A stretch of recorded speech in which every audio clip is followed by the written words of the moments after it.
Hello everyone, welcome to the success master. আশা করি সবাই খুবই ভালো আছো। আজকে আমি তোমাদের জন্য খুবই গুরুত্বপূর্ণ একটা ক্লাস নিয়ে এসেছি। তোমাদের ডিমান্ডে তোমাদের কিছুদিন আগে আমি একটা ক্লাস করিয়েছি ইংলিশ লিটারেচার থেকে ইঞ্জিন ট্রাভেল। সেখানে তোমরা অনেকেই বলেছো, অনেকেই তোমরা মেসেজও করেছো যে তোমাদের জন্য অন্য সাবজেক্টে ক্লাসও নিয়ে আসার জন্য। তো অন্য সাবজেক্টের ক্লাস আমি এবং আমাদের যে স্যার ম্যাডাম রয়েছে আমরা তো নিয়ে আসবোই। তো তোমরা যেহেতু ডিমান্ড করেছো যে নিয়ে আসার জন্য, তোমাদের ডিমান্ডে আজকে আমি হিস্ট্রি থেকে একটা ক্লাস নিয়ে এসেছি। তোমরা ক্লাসটা স্কিপ না করে লাস্ট পর্যন্ত দেখতে থাকো, তাহলে আশা করি অনেকটাই কাজে আসবে এবং তোমরা ক্লাসের শেষে অবশ্যই জানাবে ক্লাসটা কিরকম লাগলো। তবে ক্লাসটা শুরু করার আগে বলে দিই, এই যে টপিকটা আজকে করাবো খুবই ইম্পর্টেন্ট, ভেরি ইম্পর্টেন্ট। এখান থেকে কিন্তু 2-3টা কোশ্চেন আসতে দেখা যায়। প্রতি বছর যতবার এক্সাম হয়েছে এই চ্যাপ্টার থেকে কোশ্চেন আসতে কিন্তু দেখা গিয়েছে। তো ভেরি ইম্পর্টেন্ট, ক্লাসটা স্কিপ না করে লাস্ট পর্যন্ত দেখতে থাকো।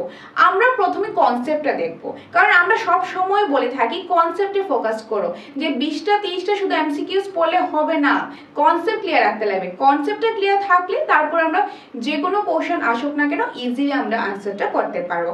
যেরকম লাস্ট যখন 2025-এ যখন তোমাদের টেট এক্সাম হয়েছে, সেখানে দেখবে হিস্ট্রি কিন্তু খুব ইজি কোশ্চেন চলে এসেছে।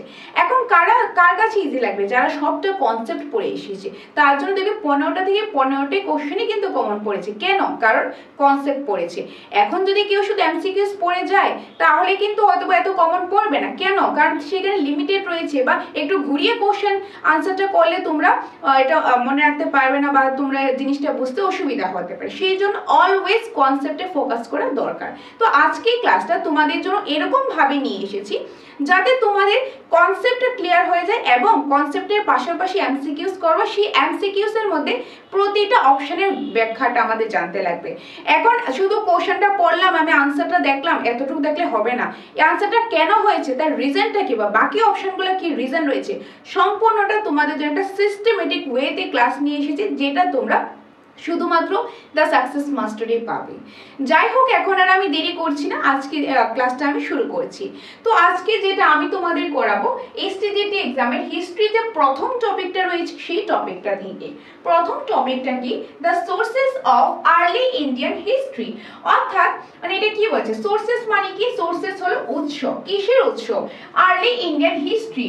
অর্থাৎ আমাদের যে প্রাচীন ভারতের যে ইতিহাস রয়েছে, প্রাচীন ভারতের ইতিহাসে যে উৎসগুলি রয়েছে, সেই উৎসগুলি নিয়ে পড়বো। এই উৎসগুলি নিয়ে আমরা কেন পড়ি? এখন প্রাচীন ভারতের ইতিহাসের মধ্যে কি হয়েছিল সেটা আমরা কিভাবে জানবো? এই জিনিসটা এখন আমরা কেন পড়ি? আগে যা হয়েছিল সেগুলো আমরা জানার জন্য। আর এগুলি আমরা কিভাবে জানবো? কোথায় থেকে জানবো? আমরা কি ছিলাম তখন? ছিলাম না। কিন্তু তখনই যে বিভিন্ন বিভিন্ন সাহিত্যিক বিভিন্ন বই লিখেছে, বা সাহিত্যিকরাও ছিল না, মানে বিভিন্ন জিনিস থেকে কালেক্ট করে ওই সোর্সগুলো থেকে লেখা হয়েছে। ওই যে সোর্সগুলো, একটা উৎসগুলি, সেইগুলি কিন্তু আমরা এই চ্যাপ্টারে পড়ে থাকি। কি পড়বো? এই উৎসগুলির মধ্যে আমরা যেটা সিলেবাসে আছে লিটারারি সোর্সেস পড়বো, মানে সাহিত্যিক যে উপাদান রয়েছে, সেই সাহিত্যিক উপাদান, বিভিন্ন ধরনের সাহিত্যিক উপাদান রয়েছে, বিভিন্ন ধরনের সাহিত্য রয়েছে, সেই সাহিত্যগুলি পড়ে আমরা জানতে পারি যেরকম প্রাচীন ভারতের ইতিহাসটা কিরকম ছিল, বা সেখানে কি কি ইম্পর্টেন্ট জিনিস ছিল, কে কোন সাহিত্যটা লিখেছে, ওই বিষয় থেকে কিন্তু আমরা বিভিন্ন জিনিস জানতে পারি। তো প্রথম সোর্সটা যেটা, সেটা হলো কি? সেটা হলো সাহিত্যিক উপাদান। দ্বিতীয় রয়েছে আর্কিওলজিক্যাল সোর্সেস, অর্থাৎ প্রত্নতাত্ত্বিক উপাদান। প্রত্নতাত্ত্বিক উপাদান কি? আর্কিওলজিক্যাল সোর্স, যেরকম ধরো মাটি করে অনেক জিনিস পাওয়া যায়, যেরকম ধরো হরপ্পা সভ্যতা বলো, মহেঞ্জোদারো বলো, এগুলি কি? এগুলি কিন্তু এক একটা আমাদের আর্কিওলজিক্যাল সোর্স, অর্থাৎ প্রত্নতাত্ত্বিক উপাদান। এই প্রত্নতাত্ত্বিক উপাদান থেকে দেখবে আমরা অনেক কিছু কিন্তু জানতে পারি। ধরো আমি যদি বলি মহেঞ্জোদারো, তোমরা নিশ্চয়ই একটা মুভি দেখেছো মহেঞ্জোদারো নিয়ে। ওইখানে আমাদের কি, ওই যে মহেঞ্জোদারোটা, যেটা আমরা হিস্ট্রিতেও পড়ে থাকি, ওইখানে মুদ্রা সিস্টেম একরকম ছিল, বিভিন্ন ধরনের ওইখানে জিনিসপত্র পাওয়া যেত। ওই জিনিসপত্রগুলি থেকেও কিন্তু আমরা অনেক কিছু জানতে পারি, যে ওই সময় লাইফস্টাইল কিরকম ছিল, ওই সময় অর্থনৈতিক ব্যবস্থা কিরকম ছিল, বিভিন্ন জিনিস আমরা জানতে পারি ওই সোর্স থেকে। কি? সেটা প্রত্নতাত্ত্বিক যে উপাদান থেকে। আর 3 নাম্বার যেটা, সেটা হলো ফরেন অ্যাকাউন্টস অর্থাৎ বৈদেশিক বিবরণ। তখনকার সময়ে বা পরে যে বিদেশ থেকে এসেছিল, বিদেশ থেকে কিছু লোকজন এসেছিল, তারা অনেক কিছু লিখে গেছে, ওই তাদের সেই বিবরণ থেকেও কিন্তু আমরা অনেক কিছুই জানতে পারি। তো আমরা কি দেখব, যে সোর্স, কিসের উৎস, যে প্রাচীন ভারতের ইতিহাসের কি সোর্স রয়েছে, সেই সোর্সগুলো জানবো। সেই সোর্সগুলো আমাদের 3টা ভাগে ভাগ করা রয়েছে। কি কি? প্রাচীন ভারতের ইতিহাসের উপাদানের মধ্যে প্রথমে সাহিত্যিক উপাদান দেখবো আমরা, তারপর প্রত্নতান্ত্রিক উপাদান দেখবো, তারপর আমরা বৈদেশিক বিবরণ দেখবো। এক এক করে 3টা কিন্তু আমরা দেখবো। প্রথমে কনসেপ্ট, তারপর আমরা এমসিকিউস করে প্র্যাকটিস করবো, উইথ আলোচনা করব। ওকে, স্কিপ না করে লাস্ট পর্যন্ত দেখতে থাকো। তো আমি প্রথম যে উপাদানটা রয়েছে, যে সোর্স রয়েছে, সেটা আমি আলোচনা করছি। প্রথম রয়েছে কি? সাহিত্যিক উপাদান। সাহিত্যিক উপাদান, বিভিন্ন সাহিত্যিক উপাদান রয়েছে, ভেরি ইম্পর্টেন্ট, এগুলি আমাদের জানতে লাগবে। এই সাহিত্যিক উপাদান থেকে আমরা বিভিন্ন জিনিস কিন্তু আমরা জানতে পারি। কি রয়েছে দেখো, বিভিন্ন ধর্মগ্রন্থ রয়েছে, যে বিভিন্ন ধর্মগ্রন্থ, বিভিন্ন ব্যক্তিরা ছিল, তারা বিভিন্ন ধর্মগ্রন্থ লিখে গেছেন। সেই ধর্মগ্রন্থগুলি পড়ে কিন্তু আমরা জানতে পারি যে ওই সময়ের ইতিহাসটা কিরকম ছিল, ওই সময় সিচুয়েশন কিরকম ছিল, কিরকম তাদের লাইফস্টাইলটা ছিল, আমরা বিভিন্ন জিনিস জানতে পারি। ওই যে ধর্মগ্রন্থগুলির মধ্যে এখানে দেওয়া আছে, যেরকম বেদ, ভেরি ইম্পর্টেন্ট, বেদ। তো বেদ হলো কি? বেদ হলো আর্লি ইন্ডিয়ান হিস্ট্রি, যে সাহিত্যিক উপাদান রয়েছে, লিটারেরি সোর্সের পার্ট হলো কি? বেদ। ভেরি ইম্পর্টেন্ট প্রতিটা জিনিস।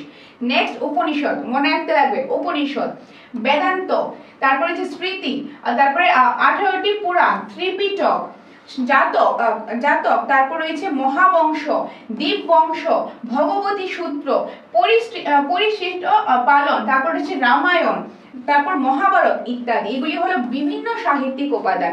এই সাহিত্যিক উপাদানগুলি কি, যারা লিখেছেন সেই লেখাগুলি, সেই ধর্মগ্রন্থগুলি কিন্তু আমরা এখন পড়ে থাকি। এগুলি ভেরি ইম্পর্টেন্ট, তো মনে রাখতে হবে প্রতিটা জিনিস। যেগুলি কি? এগুলি হলো সাহিত্যিক উপাদান। এগুলি হলো সাহিত্যিক উপাদান, যে ধর্মগ্রন্থ। কোন সময়? এগুলি প্রাচীন ভারতের ইতিহাসের একটা সোর্স, সাহিত্যিক উপাদান। সেই সাহিত্যিক উপাদানের মধ্যে কোনগুলো আছে? বেদ, উপনিষদ, বেদান্ত, স্মৃতি, 18টি পুরাণ, ত্রিপিটক, জাতক, মহাবংশ, দীপবংশ, ভগবতী সূত্র, পরিশিষ্ট পালন, রামায়ণ, তারপর হচ্ছে মহাভারত ইত্যাদি। প্রতিটা নাম মনে রাখতে লাগবে। আর আমি কিন্তু ক্লাসের মধ্যে, তোমরা জানো, আমি এগুলি রিপিটে করি। কেন আমি রিপিটে বলি? যাতে তোমরা বারবার জিনিসটা শুনতে শুনতে তোমাদের লং টাইম মেমোরিতে সেট আপ হয়ে যায়। যত বেশি পড়বে তত বেশি তোমাদের মনে থাকবে, তত বেশি তোমাদের স্কোর করার চান্সটা বেড়ে যাবে। তার জন্য তোমরা ক্লাসেসগুলি রিপিটে দেখবে, বারবার একটা জিনিস পড়বে, দেখবে মনে থাকবে। আর আমি চেষ্টা করব ক্লাসটা তোমাদেরকে এরকম ভাবে দেওয়া, যাতে ক্লাসের শেষে তোমাদের সম্পূর্ণ জিনিসটা ক্লাস দেখতে দেখতে মুখস্থ হয়ে যায়, সেরকম ভাবে আমি চেষ্টা করব। তোমরা ধৈর্য সহকারে লাস্ট পর্যন্ত দেখতে থাকো। আচ্ছা, নেক্সট দেখবো আমরা জীবন চরিত। প্রথমে আমরা ধর্মগ্রন্থ দেখলাম, সাহিত্যিক উপাদানে প্রথমটা ধর্মগ্রন্থ দেখলাম। এখন দেখবো আমরা জীবন চরিত। জীবন চরিত মানে যে বিভিন্ন পার্সনরা রয়েছে, বিভিন্ন ব্যক্তিরা রয়েছে, তারা না বিভিন্ন অন্য মানুষের উপর মানে জীবন চরিত, যে বায়োগ্রাফি বলে থাকে, বায়োগ্রাফি লিখে গেছেন। কে কোনটা লিখেছেন সেটা দেখতে লাগবে। যেরকম বাণভট্ট কি লিখেছেন? বাণভট্ট লিখেছেন হর্ষচরিত।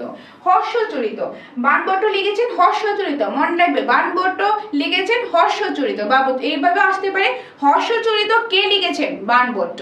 বিভিন্ন ভাবে কোশ্চেন আসতে পারে।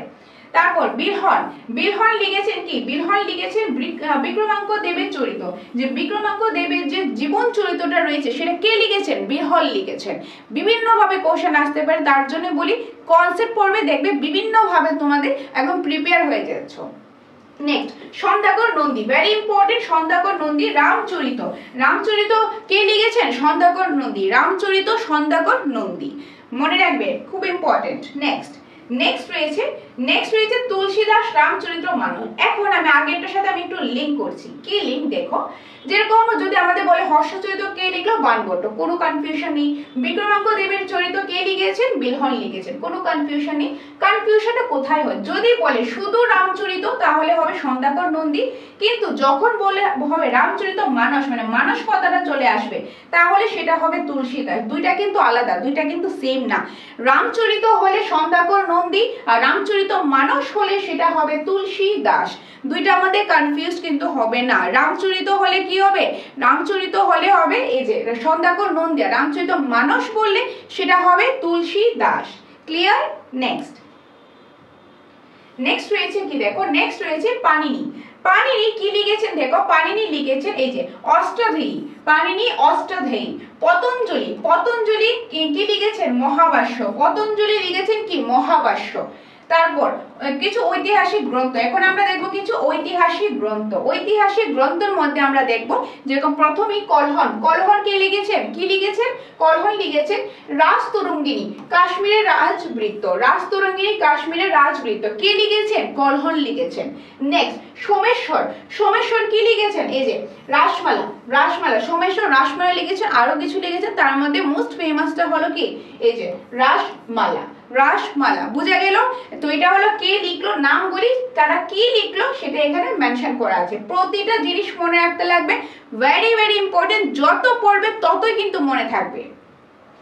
আচ্ছা নেক্সট রয়েছে এই যে নেক্সট, এখন দেখো নাটক। তো আমরা কি করলাম, আমরা প্রথম পার্টের মধ্যে সাহিত্যিক উপাদানে প্রথমে ধর্মগ্রন্থগুলি দেখলাম, তারপর জীবন চরিত্রগুলি দেখলাম, তারপর ঐতিহাসিক গ্রন্থ দেখলাম। এখন আমরা দেখবো কিছু নাটক, নাটক ভেরি ইম্পর্টেন্ট নাটকগুলি। ওকে, প্রথমে আসবে শূদ্রক। শূদ্রক, শূদ্রক কি লিখেছেন, শূদ্রক লিখেছেন মৎস্যকটম। আর এই যে কোশ্চেনটা, এটা কিন্তু ট্যাট পরীক্ষাতে এবার এসেছে, এটা 2025-এর ট্যাট পরীক্ষাতে কিন্তু এটা এসেছে। এখন ট্যাটে এসেছে, এইচটিজিতে আসবে এরকম কোনো কথা নয়, দুইটা আমাদের লিঙ্কে আসতেও পারে নাও আসতে পারে, তবে এটা খুব ইম্পর্টেন্ট। শূদ্রক কি লিখেছেন মৎস্যকটম। নেক্সট বিশাখ দত্ত, বিশাখ দত্ত লিখেছেন মুদ্রার আপোষ ও দেবী চন্দ্রগুপ্ত, দেবী চন্দ্রগুপ্ত কে লিখেছেন, Vishakh Datta. Next Kalidas, very important, Kalidas. Meghadutam, তারপর হচ্ছে কুমার সম্ভব, আরেকটা লিখে রাখতে পারো অভিজ্ঞান শকুন্তলম, সেটা আমি পরে এক্সপ্লেন করে দেব। ওকে, তো কালিদাস লিখেছেন মেঘদূতম, কুমার সম্ভব, অভিজ্ঞান শকুন্তলম এইগুলা। নেক্সট হর্ষবর্ধন, বর্ধন রত্নাবলী, রত্নাবলী ইত্যাদি। হর্ষবর্ধন লিখেছেন রত্নাবলী ইত্যাদি। রাষ্ট্র ও অর্থনৈতিক বিষয়ক গ্রন্থ, মানে রাষ্ট্র ও অর্থনৈতিক বিষয়ক গ্রন্থ রয়েছে এই যে কৌটিল্যের অর্থশাস্ত্র, ভেরি ইম্পর্টেন্ট। কৌটিল্যের অর্থশাস্ত্র, এটাও কিন্তু একটা সাহিত্যিক উপাদান। আর এটা কি, এটা হলো রাষ্ট্র ও অর্থনৈতিক বিষয়ক একটা গ্রন্থ। যদি বলা হয় রাষ্ট্র ও অর্থনৈতিক বিষয়ক একটা গ্রন্থ, মানে যদি বলা হয় যে প্রাচীন ভারতের ইতিহাস থেকে, প্রাচীন ভারতের ইতিহাস থেকে রাষ্ট্র অর্থনৈতিক, রাষ্ট্র ওই যে অর্থনৈতিক বিষয়ক একটি গ্রন্থের নাম লেখো, তখন অপশনে দিয়ে দেওয়া হলো এরকম কিছু অপশন, তখন এটা কি হবে, কৌটিল্যের অর্থশাস্ত্র। বিভিন্ন ভাবে পরীক্ষাতে আসতে পারে। বোঝা গেলে এতটুকু, আশা করি নাটকগুলো ভালোভাবে বুঝতে পেরেছো। প্রতিটা কিন্তু খুবই ইম্পর্টেন্ট, একটাও কিন্তু মিস করার মতো না। তোমরা অনেকে অনেক সময় বলে থাকো যে কমন কোনটা বা কোনটা ইম্পর্টেন্ট। অ্যাকচুয়ালি কম্পিটিটিভ এক্সামে কমন বলতে কিছু হয় না, আর ইম্পর্টেন্ট বলতে কিছু হয় না, পুরো সিলেবাসে ইম্পর্টেন্ট, তো কোনো জায়গায় মিস করা যাবে না।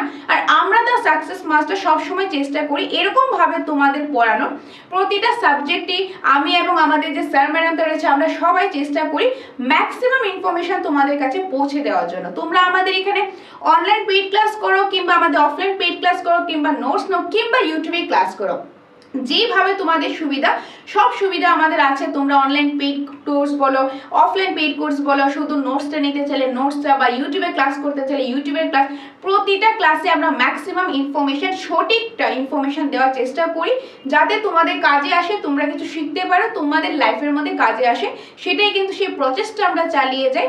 তো আশা করি আজকের ক্লাসটা ভালো লাগবে, আরও ক্লাস নিয়ে আসবো, সেগুলোও ভালো লাগবে। সেটার জন্য তোমরা চোখ রাখো দ্য সাকসেস মাস্টারে। আর যদি চাও তোমরা ক্লাস করবে, নোটস নেবে, অফলাইন হোক কিংবা অফলাইন, সেটার জন্য তোমরা আমাদের সাথে যোগাযোগ করতে পারো আমাদের স্ক্রিনে দেওয়া নম্বরে। ওকে, বাকি ডিটেলস আমি পরে বলছি, আগে ক্লাসটা দেখে নাও।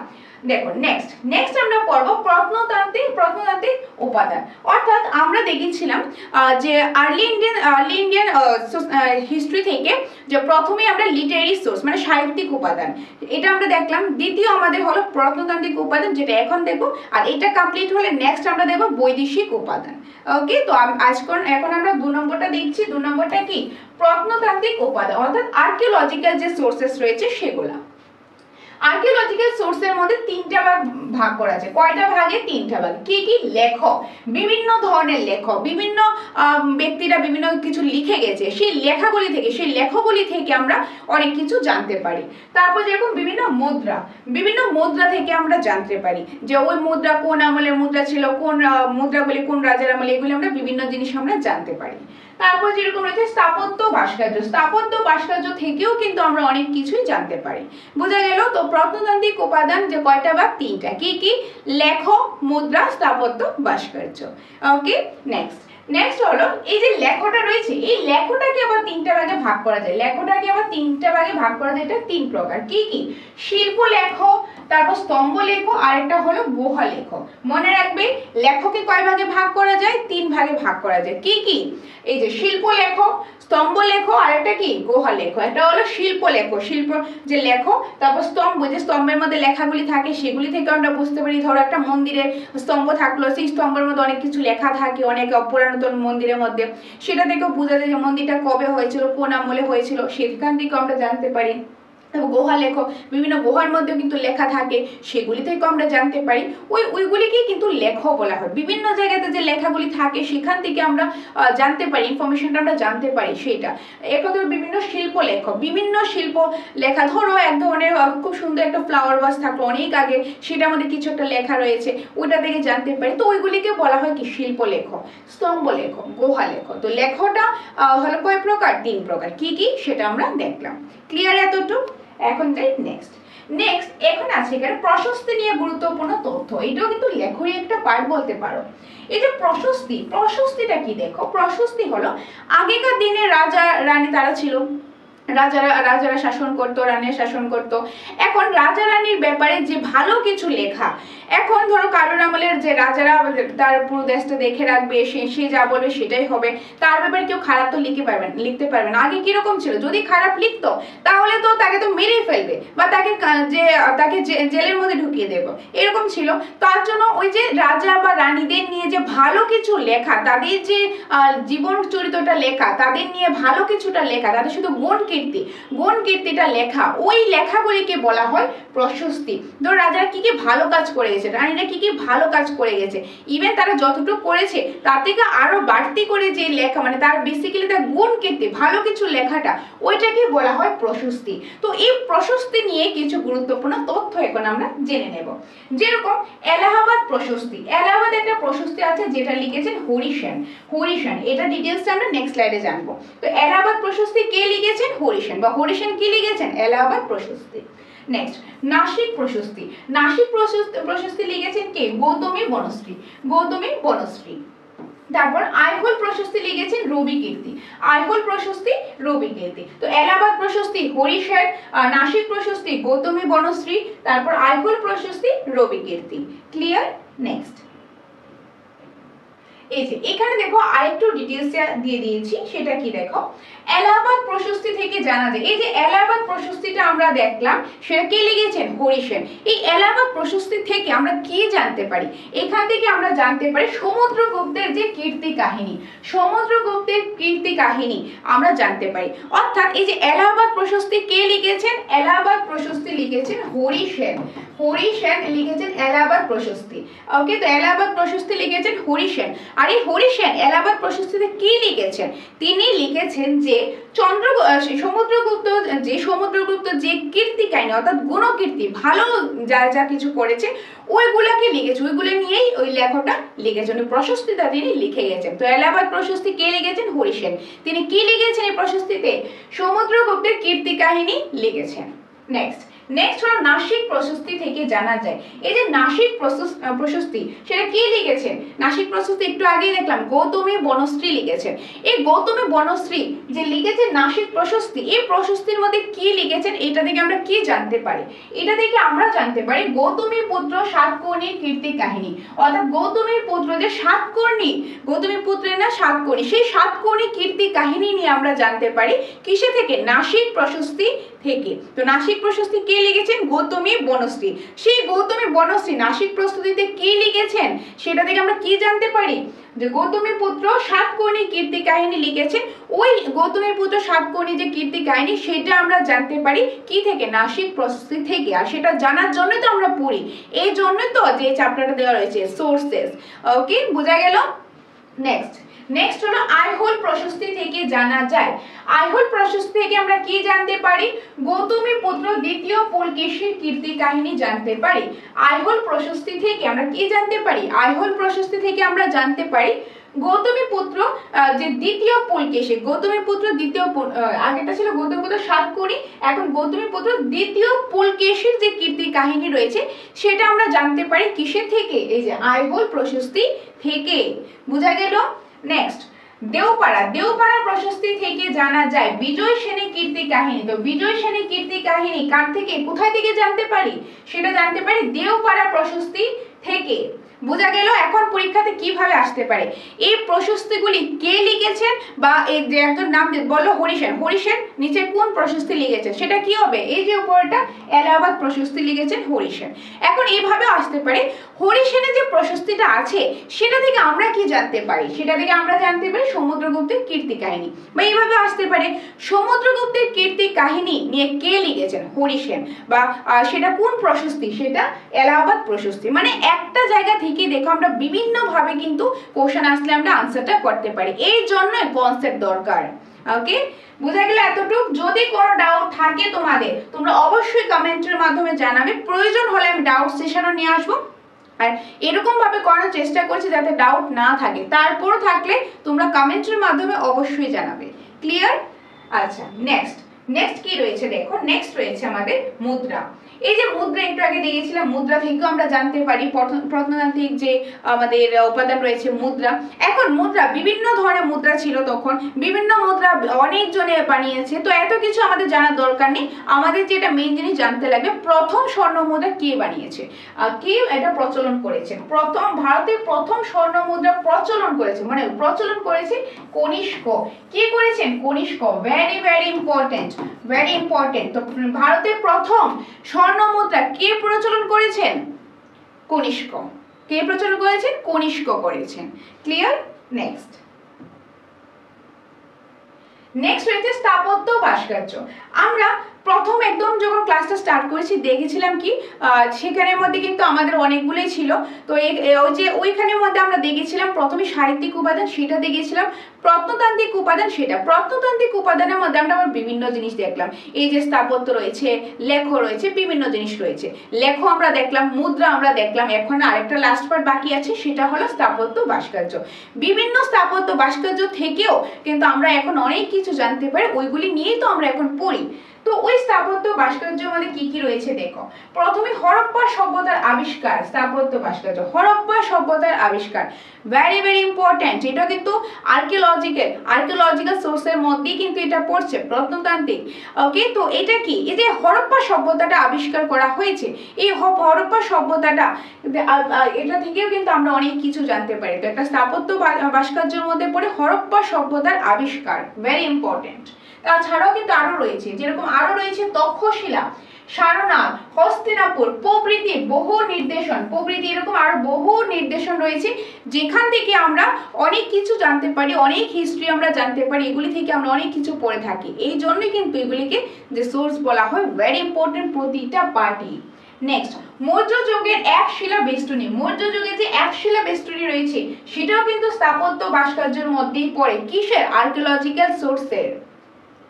কোষাণ যুগের গান্ধার শিল্প, ভেরি ইম্পর্টেন্ট, কোষাণ যুগে যে গান্ধার শিল্পটা ছিল সেটা। নেক্সট, বুদ্ধ মূর্তি। এই যে বুদ্ধ মূর্তির ব্যাপারটা রয়েছে, এই যে বুদ্ধ জিনিসটা রয়েছে, বুদ্ধ ধর্ম, জৈন ধর্ম, তার মধ্যে অনেক কিছু রয়েছে। বুদ্ধ ধর্মের মধ্যে মহাযান, হীনযান, এই যে ব্যাপারগুলি রয়েছে, ওইটা কিন্তু এখানে আলোচনার বিষয় না, ওইটা তোমরা পাবে যখন যে বুদ্ধ ধর্ম, জৈন ধর্ম আলাদা ক্লাসেস আছে, সেখানে একদম ডিটেইলস আলোচনা করা হবে। এখানে জাস্ট একটা সোর্সেস গুলো জানছি, ঠিক আছে? তো ওই বুদ্ধ মূর্তিও কিন্তু একটা স্থাপত্য ভাস্কর্যের মধ্যেই কিন্তু পড়ছে। তারপর গুপ্ত যুগের অজন্তা, ইলোরা মন্দির, এগুলিও কিন্তু এক একটা স্থাপত্য ভাস্কর্য, এগুলি থেকেও আমরা অনেক কিছু জানতে পারি। ওকে, নেক্সট, পল্লব রাজাদের সপ্তরথ মন্দির, সেখান থেকে যে বিভিন্ন মন্দিরে, ধরো এখন অনেক পুরানো মন্দির, ধরো পল্লব রাজাদের সপ্তরথ মন্দিরই যদি আমি বলি, এ ধরো এখন অনেক মন্দির রয়েছে, এই মন্দিরের মধ্যে অনেক সময় দেখা গেল পুরাতন মন্দিরে অনেক খাজানা থাকে, বা পুরাতন মন্দির কোনো স্তম্ভগুলো অনেক কিছু লেখা থাকে, বা অন্য কোনো যে আরো কিছু পারে সেখানে লেখা থাকে, ওইগুলি থেকে আমরা অনেক কিছু জানতে পারি, বা অনেক আগের মূর্তি থাকলে মূর্তিটা থেকে অনেক কিছু জানতে পারি। ওইগুলি কি, ওইগুলি তো তো এক একটা যে আমাদের স্থাপত্য ভাস্কর্য, এগুলি থেকে আমরা অনেক কিছু জানতে পারি, বোঝা গেল। তো এই যে আর্কিওলজিক্যাল সোর্স রয়েছে, মানে প্রত্নতান্ত্রিক উপাদান রয়েছে, এখান থেকে আমরা বিভিন্ন লেখ আমরা পাচ্ছি, যেটা আমাদের প্রশস্তিগুলিও দেখলাম। তারপর বিভিন্ন ধরনের যে আমরা স্থাপত্য ভাস্কর্য দেখলাম, যে মুদ্রা, যেরকম প্রথম ভারতে স্বর্ণ মুদ্রা প্রচলন করেছেন কে, কনিষ্ক করেছেন, ওই বিষয়গুলো আমরা দেখলাম। তো আশা করি এতটুকু তোমরা ভালোভাবে বুঝতে পেরেছো। যদি ডাউট থাকে তোমরা আগে ভিডিওটা 2বার 3বার 4বার দেখো, যত বেশি দেখবে তোমাদের ক্লিয়ার হবে। আর তারপর ডাউট থাকলে তোমরা কমেন্ট করবে, অবশ্যই কমেন্ট করবে, কমেন্ট করলে ডাউট সেশন প্রয়োজন হলে আমি দিয়ে দেব, তাও যাতে তোমাদের কোনো ডাউট না থাকে। আচ্ছা, নেক্সট রয়েছে বৈদেশিক বিবরণ। তো আমরা প্রথমে কি দেখেছিলাম, দেখো যে আর্লি ইন্ডিয়ান হিস্ট্রির মধ্যে আমাদের তিনটা পার্টের মধ্যে আমরা কি দেখলাম। প্রথম পার্টে আমরা দেখলাম যে সাহিত্যিক বিবরণটা, সাহিত্যিক উপাদান, সেটা দেখলাম। দ্বিতীয় পার্টে আমরা আর্কিওলজিক্যাল সোর্স অর্থাৎ প্রত্নতান্ত্রিক যে উপাদান রয়েছে সেটা দেখলাম। আর তৃতীয় পার্টে রয়েছে আমাদের বৈদেশিক বিবরণ। বৈদেশিক বিবরণটা এখন আমরা দেখবো, সেই 3 নাম্বারটা এখন আমরা দেখবো। এই বৈদেশিক বিবরণ অর্থাৎ যারা বিদেশ থেকে এসেছে, বিদেশ থেকে যারা এসেছিল তারা বিভিন্ন জিনিস লিখে গেছে, ওই তাদের সম্পর্কে আমরা পড়বো, তারা কি এসেছিল, কি লিখেছিল, ওই বিষয়টা আমরা দেখবো। এটাকে আমরা বৈদেশিক বিবরণ বলে থাকি। যেরকম মেগাস্তিনিস তিনি একজন কিন্তু বিদেশ থেকে এসেছিলেন, ঠিক আছে। তিনি বিদেশ থেকে এসে মেগাস্তিনিস লিখেছে কি ইন্ডিকা গ্রন্থ।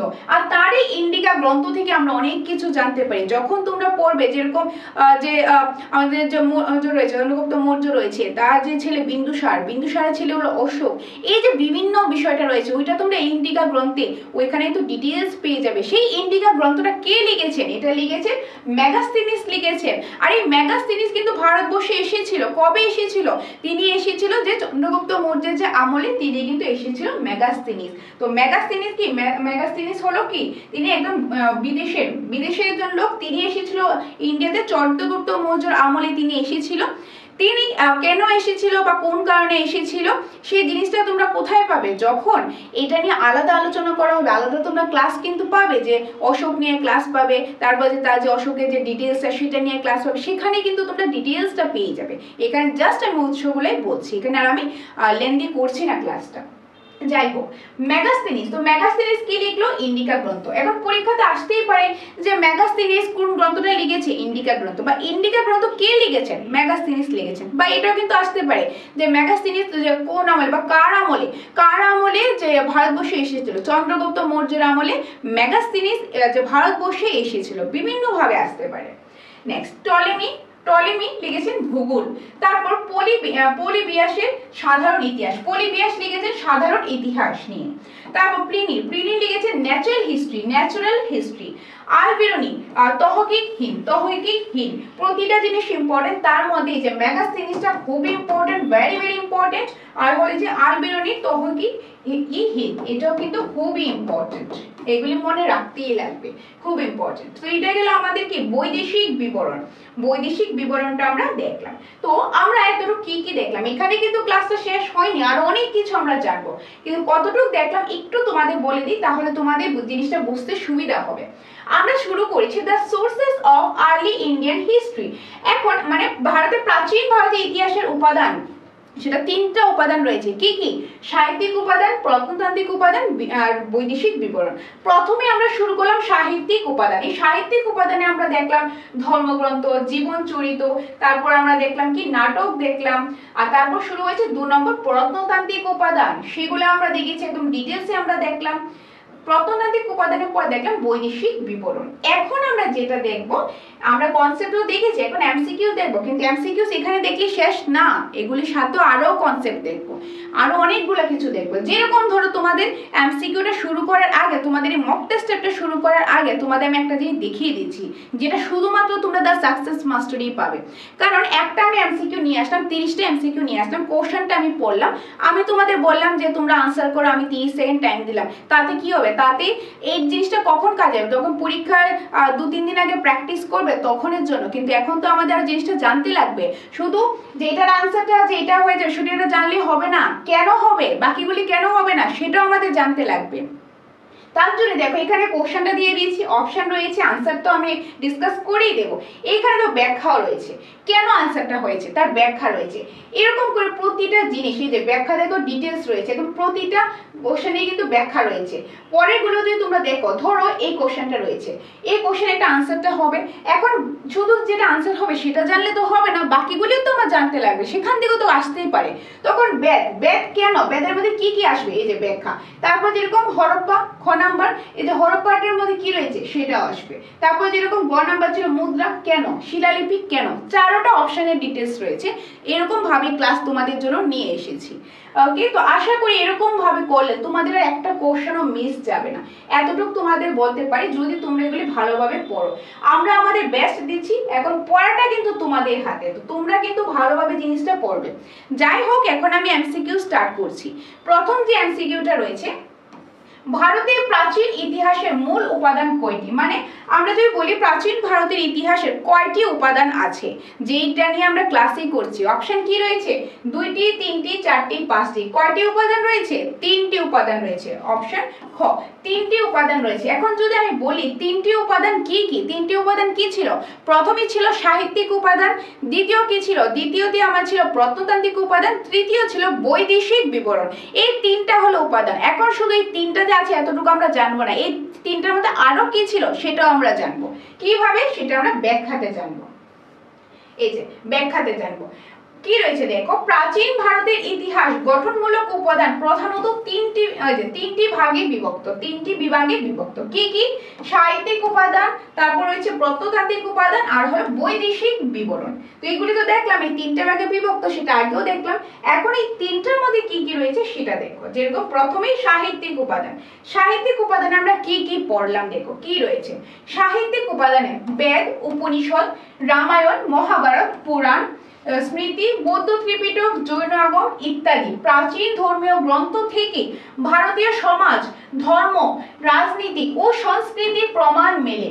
এছাড়াও হর্ষচরিত যেটা লিখেছে বাণভট্ট, রাজতরঙ্গিনী লিখেছে কলহর, তারপর অষ্টাধ্যায়ী লিখেছেন পাণিনি, তারপর অর্থশাস্ত্র লিখেছে কৌটিল্য প্রভৃতি গ্রন্থ রাজনৈতিক ও সামাজিক ইতিহাস বুঝতে সাহায্য করে।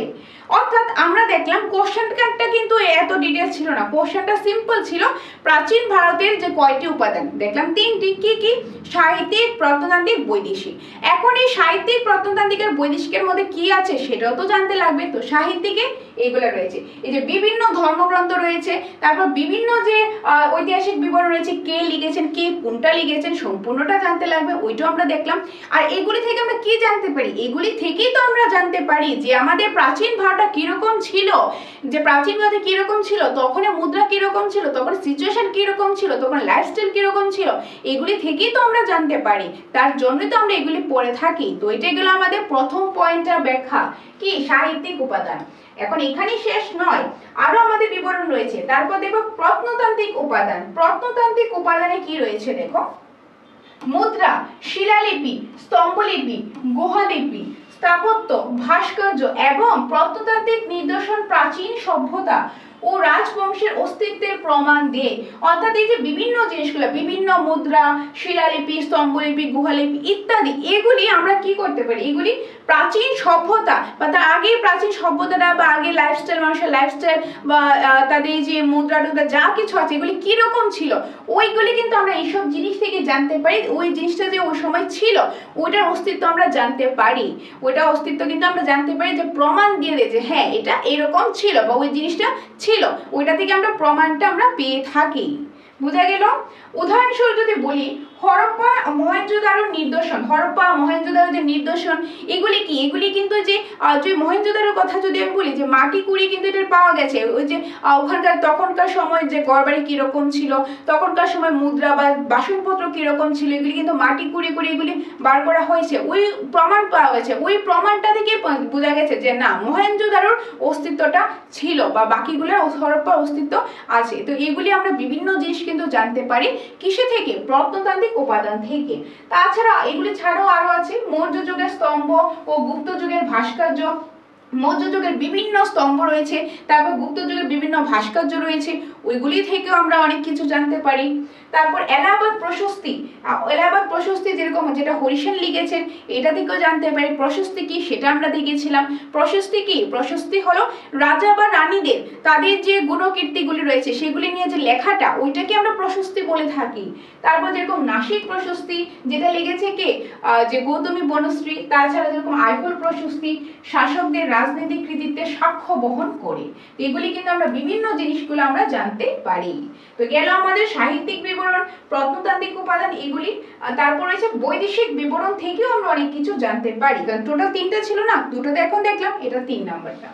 বৈদেশিক বিবরণ, মেগাস্থেনিসের যে ইন্ডিকা, টলেমির ভূগোল, তা প্লিনির ন্যাচারাল হিস্ট্রি বা আলবেরনির তহকিক হিন্দ প্রাচীন ভারতের জীবনযাত্রা, রাজনৈতিক ও অর্থনীতি সম্পর্কে গুরুত্বপূর্ণ তথ্য সরবরাহ করে। এই 3টি উপাদান একত্রে প্রাচীন ভারতের ইতিহাস পুনর্গঠনে সহায়ক করে। আর এই 3টি উপাদান মিলেই কিন্তু প্রাচীন ভারতের ইতিহাসটা যে পুনর্গঠন করেছে, এগুলি থেকেই তো আমরা জানতে পারি। তো প্রাচীন ভারতের ইতিহাস কয়টি উপাদান? 3টি। কি কি? সাহিত্যিক, তার প্রত্নতান্ত্রিক, একটা হলো বৈদেশিক বিবরণ। এগুলির মধ্যে আরো কি রয়েছে সেগুলি আমরা এক এক করে দেখে নিলাম। বোঝা গেল? গেল আমাদের 1 নাম্বার এমসিকিউ। নেক্সট রয়েছে 2 নাম্বার। 2 নাম্বারে কি রয়েছে? প্রাচীন ভারতীয় ইতিহাসে সাহিত্যিক উপাদানের মধ্যে কোনটি অন্তর্ভুক্ত? অর্থাৎ প্রাচীন ভারতের যে ইতিহাস রয়েছে, প্রাচীন ভারতের ইতিহাসে আমরা 3টা সোর্স দেখলাম। তো কি দেখলাম? সাহিত্যিক, প্রত্নতান্ত্রিক আর বৈদেশিক। ওই 3টার মধ্যে এখানে কোশ্চেন মেনশন আছে সাহিত্যিক উপাদানের মধ্যে কোনটা রয়েছে, মানে এখান থেকে কোনটা সাহিত্যিক উপাদানে রয়েছে। বেদ, হরপ্পা, মুদ্রা, শিলালিপি কোনটা রয়েছে? যদি আমি লাস্ট থেকে আসি, যে শিলালিপি কোনটাতে রয়েছে, নিশ্চয়ই তোমাদের মনে আছে যে আমরা একটু আগেও কিন্তু পড়েছিলাম যে শিলালিপি, মুদ্রা, তারপর যে হরপ্পা, যে প্রত্নতান্ত্রিকে রয়েছে, আর যে সাহিত্যিক হলে সেটা কি হবে? বেদ হলো সাহিত্যিক উপাদান, অর্থাৎ অপশন নাম্বার ক। এখন এই যে 4টা অপশন আছে, এখন শুধু আমি কোশ্চেনটা পড়লাম, আনসারটা জেনে নিলাম, এতটুকু জানলে তো হবে না। এতটুকু জানলে তো সবাই পাস করতো, সবাই র্যাঙ্কে থাকতো, কিন্তু সবাই তো র্যাঙ্কে থাকবে না, সবাই পাসও করবে না। কেন? কারা পাস করবে? যারা ডিটেলস জানবে, যারা একদম ডিটেলস জানবে, তারাই তো। তার জন্য আমাদের প্রতিটা অপশনে একদম ডিটেলস জানতে লাগবে, যাতে যে কোনো কোশ্চেন আসলে আমরা ইজিলি আনসারটা করতে পারি। এখন আমরা এই 4টা অপশন আমরা কি করব? আলোচনা করব। প্রথমেই বেদ, এই যে ব্যাখ্যা আছে। বেদ কি? দেখো, বেদ হলো প্রাচীন ভারতের অন্যতম প্রধান সাহিত্যিক উৎস। মানে বেদটা কি? বেদ হলো প্রাচীন ভারতের প্রধান একটা, মানে মেইন একটা সাহিত্যিক একটা উৎস, যেটা থেকে আমরা অনেক কিছু আমরা জানতে পারি। বেদ থেকে আমরা অনেক কিছু জানতে পারি। এতে ধর্মীয় আচার, সামাজিক রীতি, দেবদেবী, প্রার্থনা এবং প্রাচীন আর্য সমাজের জীবনযাত্রা উল্লেখ রয়েছে। অর্থাৎ এই বেদের মধ্যে কি আছে? বেদের মধ্যে বিভিন্ন ধর্মীয় আচরণ রয়েছে, তারপর যেগুলো সামাজিক কি রীতিনীতি হবে সেগুলো রয়েছে, বিভিন্ন দেবদেবী নিয়ে রয়েছে, প্রার্থনা সম্পর্কে রয়েছে, ইভেন এটার মধ্যে আর্য সমাজের যে জীবনযাত্রা ছিল, সেই জীবনযাত্রা, তার লাইফস্টাইল কিরকম ছিল সেটাও কিন্তু উল্লেখ আছে এই বেদের মধ্যে। তো এই বেদ থেকে আমরা এইসব বিষয়ে আমরা জানতে পারি।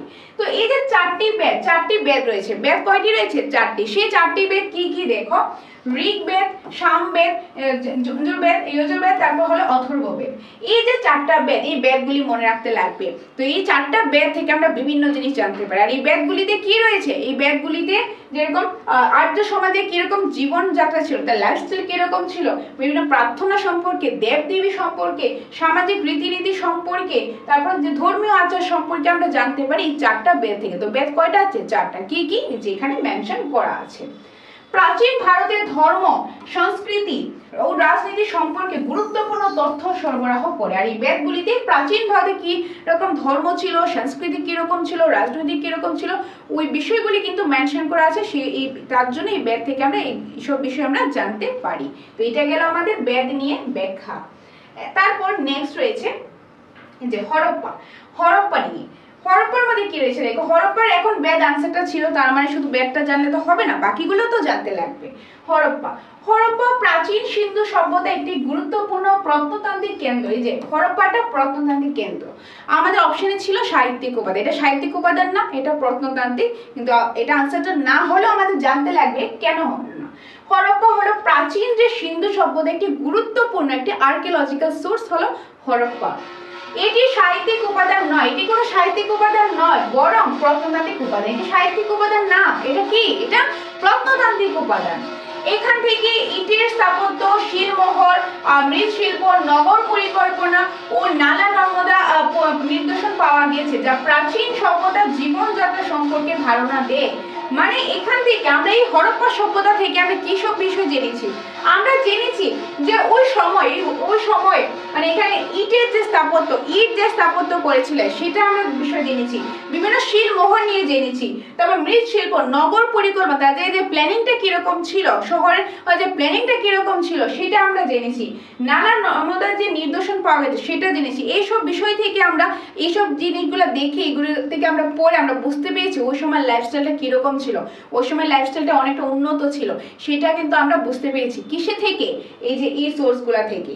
ওকে, তো এটা হলো আরেকটা ইম্পর্টেন্ট সোর্স, এটা হলো প্রত্নতান্ত্রিক উপাদান, এটা হলো আর্কিওলজিক্যাল সোর্স। ক্লিয়ার? নেক্সট রয়েছে মুদ্রা। মুদ্রা নিয়ে, এই যে মুদ্রাটা কি? মানে যেটা আমরা কয়েন বলে চিনে থাকি। প্রাচীন মুদ্রা মানে যে কয়েন অর্থনৈতিক অবস্থা, বাণিজ্যিক, শাসকের প্রতীক ও ক্ষমতার প্রতিফলন ঘটায়। অর্থাৎ এই মুদ্রাটা কি? এখন দেখো, আগে এরকম ছিল, এখনো ছিল যে এখন আমি যদি এখন ধরো শপিং এ গেলাম, যদি টাকাটা না দিই আমাকে কি জিনিসটা দেবে না। তো তখনও এরকম অর্থনৈতিক ব্যবস্থা ছিল, তখন মুদ্রা দিলে একটা জিনিস দেওয়া হতো। তো ওই মুদ্রা যে প্রচলন করা হয়েছে, যেরকম ভারতের স্বর্ণ মুদ্রার প্রথম প্রচলন কে করেছেন? কনিষ্ক করেছে। এবং মুদ্রাগুলিও কিন্তু ব্যবহার হতো, এই মুদ্রাগুলি দেখেও কিন্তু বোঝা যায় যে এটা কোন সময় হয়েছিল, কার আমলে হয়েছিল, দেখো কোন যুগে হয়েছিল, মধ্যযুগে না প্রাচীন যুগে, ওই মুদ্রা থেকেও কিন্তু আমরা এগুলো জানতে পারি। তারপর মুদ্রা খোদাই করার প্রতীক বা শিলালিপি থেকে ঐতিহাসিক তথ্য জানা যায়, কিন্তু এগুলি সাহিত্যিক নয়, প্রত্নতান্ত্রিক উৎস। মুদ্রা যে খোদাই করার যে প্রতীক বা মুদ্রা, এখন ধরো মাটিগুলো অনেকগুলো মুদ্রা পেলো, এটা কোন সময়, ওই জিনিসটা জানতে পারি। তো ওই বিভিন্ন জিনিস জানতে পারি, তখন ঐতিহাসিক তথ্যটা, ইনফরমেশনটা আমরা জানতে পারি। আর তার জন্য এটা কোনো সাহিত্যিক নয়, এটা হলো প্রত্নতান্ত্রিক উপাদান। বোঝা গেল আমাদের মুদ্রা। নেক্সট ওয়ান, শিলালিপি। এই যে শিলালিপিটা কি? দেখো, শিলালিপি হলো প্রাচীন পাথরের গায়ে খোদাই করা লেখা, যেমন অশোকের শিলালিপি। অর্থাৎ শিলালিপি কি? মানে ধরো প্রাচীন পাথর রয়েছে, সেই পাথরের মধ্যে কোনো কিছু লেখা, রয়েছে। ধরো আগে কোনো কাজে পাথর পাওয়া গেলে পাথরের মধ্যে আগের কিছু লেখা রয়েছে, ওইটাকে বলা হয় শিলালিপি। কি বলা হয়? শিলালিপি। এরকম শিলালিপি ধরো যে পাওয়া গেল, কোথাও মাটি খোদাই করে পাওয়া গেল বা কোথাও থেকে পাওয়া গেল, তো ওইগুলিকে, ওই পাথরের মধ্যে যে লেখাগুলি থাকে, খোদাই করে লেখাগুলি থাকে, ওইগুলিকে বলা হয় শিলালিপি। যেরকম একটা এক্সাম্পল, অশোকের শিলালিপি। কি রয়েছে? অশোকের শিলালিপি। এগুলো রাজনৈতিক, প্রশাসন ও ধর্মীয় প্রচার সম্পর্কে সরাসরি প্রমাণ দেয়, তবে এগুলিও সাহিত্যিক উৎস নয়, বরং প্রত্নতান্ত্রিক উপাদান। তবে এগুলি থেকে তো আমরা বিভিন্ন জিনিস জেনে থাকি, রাজনীতিক হোক, অর্থনৈতিক হোক, বিভিন্ন জিনিস আমরা জেনে থাকি, কিন্তু এটাও, আর এই যে শিলালিপিও রয়েছে, এটাও কিন্তু কোনো সাহিত্যিক নয়। যে পাথরের মধ্যে যে লেখা, এটা কোনো সাহিত্যিক নয়, এটা হলো প্রত্নতান্ত্রিক, এটাও কি আর্কিওলজিক্যাল সোর্স। তো এই তিনটা অপশনে আমার আর্কিওলজিক্যাল সোর্স, কিন্তু বেদ আমাদের আর্কিওলজিক সোর্স না, বেদ হলো সাহিত্যিক সোর্স, অর্থাৎ সাহিত্যিক উপাদান। তার জন্য আনসারটা কি হয়েছিল? আনসারটা আমাদের কি ছিল? আনসারটা ছিল বেদ। এই যে কোশ্চেনটা কি ছিল? এই যে প্রাচীন ভারতের ইতিহাসের সাহিত্যিক উপাদানের মধ্যে কোনটি? এই যে বেদ। অপশন নাম্বার ক গেল আমাদের 2 নাম্বার। নেক্সট রয়েছে 3 নাম্বার এমসিকিউ। 3 নম্বরে কি রয়েছে? হর্ষচরিত কার রচনা? এই যে হর্ষচরিত, এটা কার রচনা? বিলহন, বাণভট্ট, কালিদাস, বিশাখ দত্ত। আনসারটা কি হবে? আনসারটা হবে হর্ষচরিত কার রচনা? হর্ষচরিত বাণভট্ট। ওকে, তো বাণভট্ট লিখেছেন কে? আচ্ছা, বাণভট্ট কি লিখেছেন? হর্ষচরিত। তো হর্ষচরিতটা কে রচনা করেছেন? বাণভট্ট। বিভিন্ন ভাবে আসতে পারে। তো অপশন নাম্বার খ ইজ দ্য কারেক্ট আনসার। এখন শুধু বাণভট্টটা নিয়ে তো জানলে হবে না, বাকিগুলো তো জানতে লাগবে। এখন এগুলি আমরা ব্যাখ্যা দেখে নেব। ওকে, তো ব্যাখ্যা শুরু করি ক নাম্বার থেকে, অর্থাৎ বিলহন থেকে। এই যে কি রয়েছে ব্যাখ্যাতে, দেখো, বিলহন ছিলেন কাশ্মীরের বিখ্যাত কবি। বিলহন কোথাকার ছিলেন? কাশ্মীরের বিখ্যাত একজন কবি ছিলেন। তার প্রধান রচনা হলো বিক্রমাঙ্ক দেবের চরিত, অর্থাৎ বিলহন যে জীবন চরিত্রটা লিখেছে সেটা কোনটা, বিক্রমাঙ্ক দেবের যে চরিত, এটা হলো প্রধান কাজ, যা চালুক্য রাজা বিক্রমাঙ্ক দেবের জীবন কাহিনী নিয়ে রচিত। অর্থাৎ মেন যে জিনিসটা জানতে লাগে, বিলহন কোথাকার, যে কাশ্মীরে বিখ্যাত রচনা। তার থেকেও যেটা বেশি ইম্পর্টেন্ট সেটা হলো বিলহন কি লিখেছেন, জীবন চরিত। কার উপরে লিখেছেন, এই যে বিক্রমাঙ্ক দেবের চরিত লিখেছেন। কে লিখেছেন, বিলহন লিখেছেন। গেল বিলহন। এখন অপশন, কোশ্চেনে তো আমার এটা ছিল না, অপশনে তো অন্যটা ছিল, তার জন্য এটা আনসার হয়নি। অপশনে আমাদের কি ছিল, বাণভট্ট নিয়েছিল আমাদের, ওকে, হর্ষচরিত নিয়েছিল। তো এই যে খ নাম্বার বাণভট্ট সপ্তম শতকের একজন প্রসিদ্ধ সংস্কৃত সাহিত্যিক। তিনি হর্ষচরিত গ্রন্থ রচনা করেন, যা সম্রাট হর্ষবর্ধনের জীবন ও কীর্তি বর্ণনা করেন। অর্থাৎ বাণভট্ট মেইনলি কি লিখেছেন, কি রচনা করেছেন, হর্ষচরিত। তিনি এই হর্ষচরিত গ্রন্থটার মধ্যে কি লিখেছেন, তিনি লিখেছেন যে হর্ষবর্ধনের যে জীবন ও তার যে কীর্তি, তার যে ভালো কিছু করেছে, সেই যে সুনাম কীর্তি, সেটা বর্ণনা করেছে এই হর্ষচরিত। কে লিখেছেন, কে করেছেন, বাণভট্ট। ক্লিয়ার, বাণভট্ট। নেক্সট রয়েছে কালিদাস, ভেরি ইম্পর্টেন্ট। কালিদাস ছিলেন প্রাচীন ভারতের অন্যতম শ্রেষ্ঠ কবি ও নাট্যকার। কালিদাস প্রাচীন ভারতের অন্যতম শ্রেষ্ঠ একজন কবি ছিলেন এবং নাট্যকারও তিনি ছিলেন।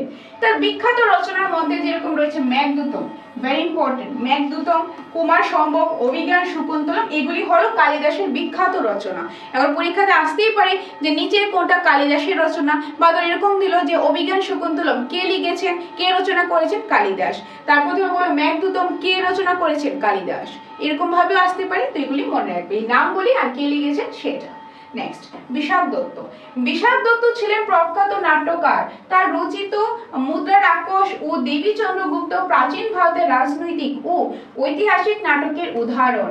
অর্থাৎ বিষাদ দত্ত মেইনলি যেটা মনে রাখবে, বিষাদ দত্ত তিনিও কিন্তু নাট্যকার, তিনি বিভিন্ন নাটক লিখে গেছেন। তিনি যে নাটক রচনা করেছেন মেইনলি সেগুলা কি, মুদ্রা রাক্ষস, দেবী চন্দ্রগুপ্ত। তো এই যে মুদ্রা রাক্ষস, দেবী চন্দ্রগুপ্ত কে লিখেছেন, কে রচনা করেছেন, বিষাদ দত্ত। নামগুলি মনে রাখতে লাগবে, প্রতিটা খুব ইম্পর্টেন্ট, ওকে। আর যেহেতু আমাদের কোশ্চেনটাই ছিল কি, কোশ্চেন ছিল হর্ষচরিত কার রচনা, সেটা আনসারটা বাণভট্ট, কিন্তু পাশাপাশি আমরা চারটা অপশনের ডিটেইলস আমরা দেখে নিয়েছি, বোঝা গেল। নেক্সট রয়েছে 4 নম্বরে যেটা রয়েছে, বিক্রমাঙ্ক দেবের চরিত্র কে লিখেছেন। একটু আগেই তো আমি বললাম বিক্রমাঙ্ক দেবের চরিত্র কে লিখেছেন। অপশন দেখো, বিলহন, কলহন, কৌটিল্য, পাণিনি। আনসারটা কি হবে, আনসারটা হবে, হ্যাঁ কারেক্ট দিয়েছো, বিলহন। একটু আগে তো বললাম, জাস্ট গত স্লাইডের মধ্যে, প্রিভিয়াস স্লাইডে তো বললাম বিলহন লিখেছেন বিক্রমাঙ্ক দেবের চরিত্র, অর্থাৎ অপশন নাম্বার ক। এখন এগুলি এক্সপ্লেনেশন আমরা একটু দেখিনি। এই যে এখানে রয়েছে বিলহনটা যদিও আগেও আমরা দেখেছি, তাও একটু দেখিনি। বিলহন ছিলেন কাশ্মীরের একজন খ্যাতিমান সংস্কৃত কবি। তিনি কাশ্মীরের বিখ্যাত একজন সংস্কৃত কবি ছিলেন। তার বিখ্যাত কাব্যগ্রন্থ হলো বিক্রমাঙ্ক দেবের চরিত, যেটা চালুক্য রাজা বিক্রমাদিত্য ষষ্ঠের বিক্রমাঙ্ক দেব বীরত্ব ও শাসনকালের ইতিহাস তুলে ধরে। এই গ্রন্থটি আধা ঐতিহাসিক, যেখানে রাজকীয় জীবন ও সাময়িক সমাজের বিবরণ পাওয়া যায়। অর্থাৎ এই বিক্রমাঙ্ক দেব রচিত করেছেন কি, এই যে বিলহন করেছে। তিনি কাশ্মীরের একজন ফেমাস একজন কবি তিনি ছিলেন। আর এই বিক্রমদেব চরিত্রের মধ্যে তিনি কি পেয়েছেন, এই যে বিক্রমদেব ছিলেন, তার যে জীবনের কাহিনী, তার যে ঐতিহাসিক কাহিনী, তার যে গুণকীর্ত, ওইগুলি তিনি ব্যাখ্যা করেছেন। এটা থেকে বিক্রমাঙ্ক দেবের চরিত্র থেকে আমরা কিন্তু এই বিষয়গুলো আমরা জানতে পারি। বোঝা গেল আমাদের ক নাম্বার বিলহন। নেক্সট রয়েছে কলহন ছিলেন। কলহনের একটা ব্যাখ্যা দেখিনি। কলহন ছিলেন দ্বাদশ শতকের কাশ্মীরের ইতিহাসকার। তিনি রাজতরঙ্গিনী নামক গ্রন্থ রচনা করেন, যা কাশ্মীরের রাজাদের ইতিহাস ধারাবাহিক বিবরণ প্রদান করেন। তো কাশ্মীরে আরেকজন ইতিহাসকার ছিলেন কে, কলহন। তিনি কি লিখেছেন, কি রচনা করেছেন, কোন গ্রন্থটা, সেই গ্রন্থটার নাম হলো এই যে রাজতরঙ্গিনী। তো রাজতরঙ্গিনী কে রচনা করেছেন, কলহন রচনা করেছেন। আর এই রাজতরঙ্গিনী থেকে আমরা কি জানতে পাই, আমরা জানতে পাই কাশ্মীরে যে রাজারা ছিল তাদের যে বিবরণটা, তাদের যে ঐতিহাসিক বিবরণটা, সেই বিবরণটা আমরা জানতে পাই কিসে থেকে, সেটা আমরা জানতে পাই এই যে রাজতরঙ্গিনী থেকে। কে রচনা করেছেন রাজতরঙ্গিনী, কলহন। বোঝা গেল, কলহন। নেক্সট রয়েছে কৌটিল্য। কৌটিল্য। এখন দেব গ নাম্বার অপশনটা কৌটিল্য। কৌটিল্য বা চাণক্য ছিলেন মৌর্য সাম্রাজ্যের প্রধানমন্ত্রী, অর্থনীতি বিশারদ। তার বিখ্যাত গ্রন্থ অর্থশাস্ত্র, রাষ্ট্রনীতি, তারপর যেরকম অর্থনীতি, প্রশাসন ও যুদ্ধনীতি নিয়ে রচিত। এই যে কৌটিল্য যাকে আমরা চাণক্য বলেও কিন্তু চিনে থাকি।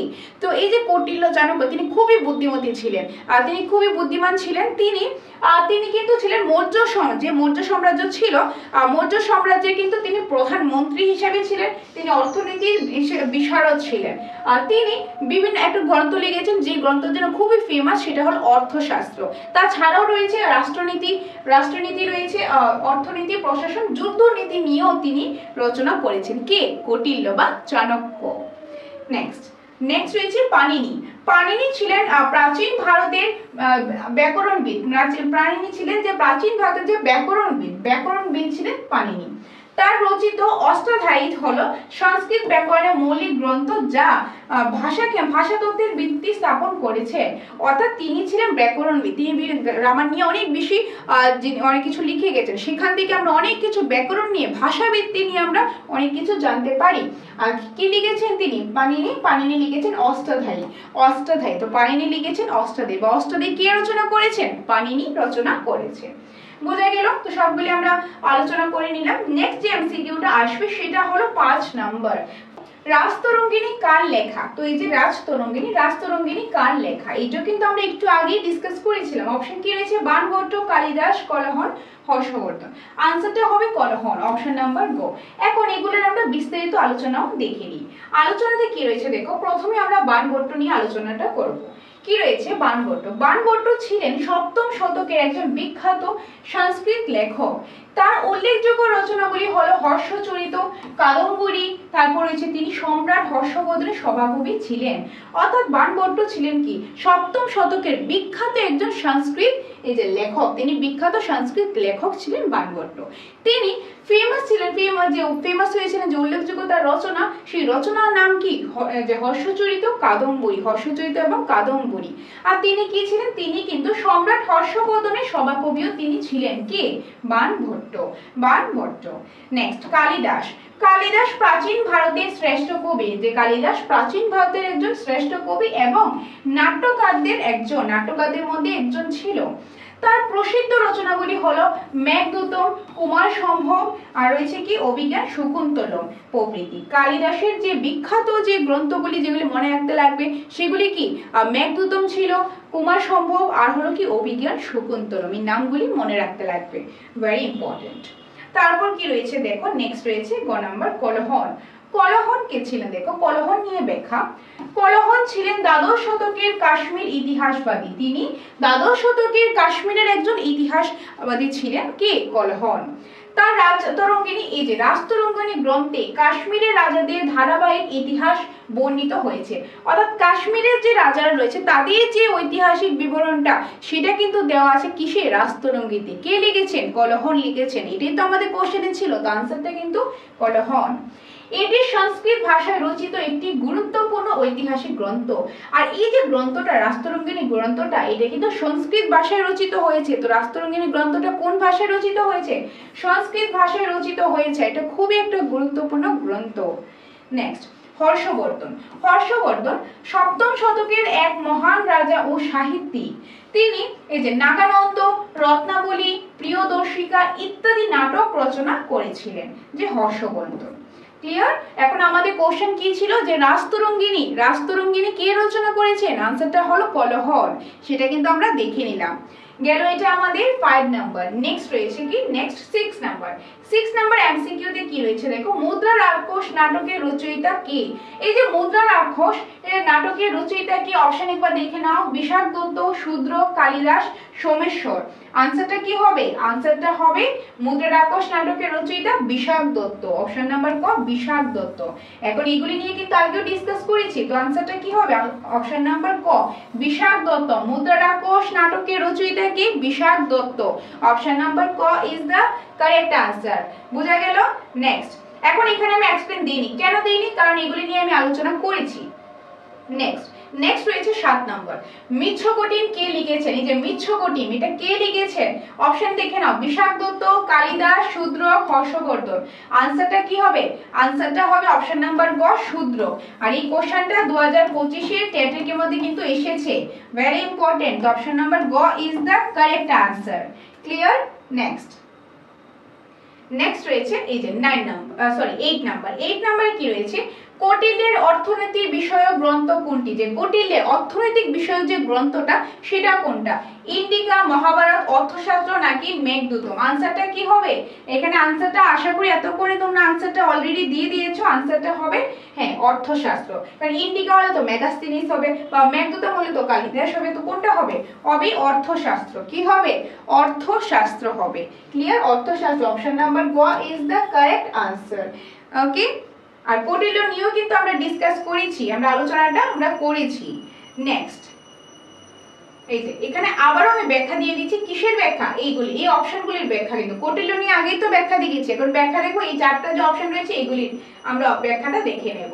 কি রয়েছে দেখো, প্রথমেই ইন্ডিকা। ইন্ডিকা গ্রিক দূত ও ভ্রমণকারী মেগাস্তিনিসের লেখা। যে এটা গ্রিক দূত মানে তিনি গ্রিকের, মেগাস্তিনিসের লেখা হলো ইন্ডিকা। মেগাস্তিনিস ছিলেন মৌর্য সম্রাট চন্দ্রগুপ্ত মৌর্যের সভায় যে সেলুকাসের রাষ্ট্রদূত, অর্থাৎ সেলুকাসের রাষ্ট্রদূত ছিলেন কে? মেগাস্তিনিস। এই মেগাস্তিনিস চন্দ্রগুপ্ত মৌর্যের আমলে তার সভায় কিন্তু এসেছিল। কার সভায় এসেছিল? চন্দ্রগুপ্ত মৌর্যের সভায় এসেছিল। তিনি কার যে সভা, তার কার দূত ছিল? তিনি সেলুকাসের দূত ছিল। কে? মেগাস্তিনিস। তিনি ভারতবর্ষের সমাজ জীবন, রাজনৈতিক ব্যবস্থা, কৃষি, পশুপালন, শিল্প, অর্থনীতি, ধর্মীয় প্রথা ইত্যাদি বিষয়ে প্রত্যক্ষ অভিজ্ঞতার ভিত্তিতে বিশদ বিবরণ দিয়েছেন। যদিও মূল গ্রন্থটি আজ আর পাওয়া যায় না, পরবর্তীকালে যে এরিয়ান, স্ট্র্যাবো ও ডায়োডোয়াস প্রমুখ গ্রিক লেখকের যে উদ্ধৃতির মাধ্যমে এর অনেক অংশ সংরক্ষিত হয়েছে। প্রাচীন ভারতে সামাজিক ও অর্থনৈতিক জীবন বোঝার জন্য ইন্ডিকা একটি মূল্যবান দলিল। যে ইন্ডিকা একটি মূল্যবান কিন্তু দলিল। তো এখানে আমাদের যে ভারতবর্ষ নিয়ে বিভিন্ন জিনিস তিনি এক্সপ্লেন করেছে এই ইন্ডিকার মধ্যে। কে? মেগাস্তিনিস কে ছিলেন? তিনি সেলুকাসের দূত ছিলেন। সেলুকাসের দূত তিনি ছিলেন মেগাস্তিনিস ভারতবর্ষে এসেছিলেন যে চন্দ্রগুপ্ত মৌর্যের সভায় তিনি এসেছিলেন। ওকে, চন্দ্রগুপ্ত মৌর্যের সভায় তিনি এসেছিলেন। আর তিনি যে ইন্ডিকা গ্রন্থটা লিখেছেন সেখানে কিন্তু বিভিন্ন বিষয়ে আলোচনা করেছেন ভারতবর্ষ নিয়ে। তো সেই ইন্ডিকা গ্রন্থ থেকে অনেক কিছু জানা গিয়েছে। তো এটা গেল আমাদের ইন্ডিকা। নেক্সট রয়েছে কি দেখো, মহাভারত। এই যে মহাভারত প্রাচীন ভারতের অন্যতম মহান মহাকাব্য। এর রচয়িতা ঋষি ব্যাসদেব। রচয়িতা কে? ঋষি ব্যাসদেব। 1 লক্ষেরও বেশি শ্লোক নিয়ে গঠিত এই মহাকাব্যটি কৌরব পাণ্ডব যুদ্ধকে কেন্দ্র করে রচিত হলেও এতে দর্শন, ধর্ম, নৈতিকতা, রাষ্ট্রনীতি, জীবন দর্শনের নানা শিক্ষা রয়েছে। শান্তি পর্ব, অনুশাসন পর্ব এ অর্থনীতি, রাজনীতি ও প্রশাসনের নীতি নিয়ে বহু গুরুত্বপূর্ণ মতামত পাওয়া যায়। তবে মহাভারত মূলত কাব্য ও ধর্মগ্রন্থ হিসাবে বিবেচিত। অর্থনীতির উপর সরাসরি আলোকপাতের মূল উদ্দেশ্য নয়, তবু এর মধ্যে যে সমাজ ব্যবস্থা ও প্রশাসনিক চিন্তাধারা প্রতিফলিত হয়েছে তা প্রাচীন ভারতের ইতিহাস বোঝার জন্য অত্যন্ত মূল্যবান। অর্থাৎ কি বলা হয়েছে দেখো, প্রথমত যে মহাভারত কিন্তু মহান একটা মহাকাব্য। এটাতে কি রচনা করেছে? কে লিখেছেন? এটা ঋষি ব্যাসদেব লিখেছেন। এখানে 1 লক্ষেরও বেশি শ্লোক রয়েছে কিসে? মহাভারতে। এই মহাভারতের মূল কাহিনীটা কি? মূল হলো যে কৌরব আর পাণ্ডব বংশের যে যুদ্ধটা রয়েছে সেই যুদ্ধকে কেন্দ্র করে কিন্তু মেইনলি লেখা হয়েছে। কিন্তু এর মধ্যে শুধু যে যুদ্ধ আছে তা কিন্তু নয়, এখানে বিভিন্ন জিনিস কিন্তু রয়েছে। বিভিন্ন যে শান্তি পর্ব, অনুশাসন পর্ব, বিভিন্ন জীবন দর্শন নিয়ে, বিভিন্ন রাজনীতি নিয়ে, অর্থনীতি নিয়ে বিভিন্ন জিনিস কিন্তু এটার মধ্যে এক্সপ্লেন করা আছে খুব সুন্দরভাবে। এটা কিন্তু এখানে বলা হয়েছে, সেটা থেকে, সেই মহাভারত থেকেই কিন্তু আমরা অনেক ইনফরমেশন আমরা পেয়ে থাকি, যেটা লিখেছেন কে? ঋষি ব্যাসদেব। ক্লিয়ার? ঋষি ব্যাসদেব। এটা গেল মহাভারত। নেক্সট রয়েছে অর্থশাস্ত্র। এই যে অর্থশাস্ত্রের মধ্যে কি রয়েছে, অর্থশাস্ত্র কৌটিল্য অথবা চাণক্য রচিত একটি অনন্য দলিল, যা প্রাচীন ভারতের রাষ্ট্রনীতি,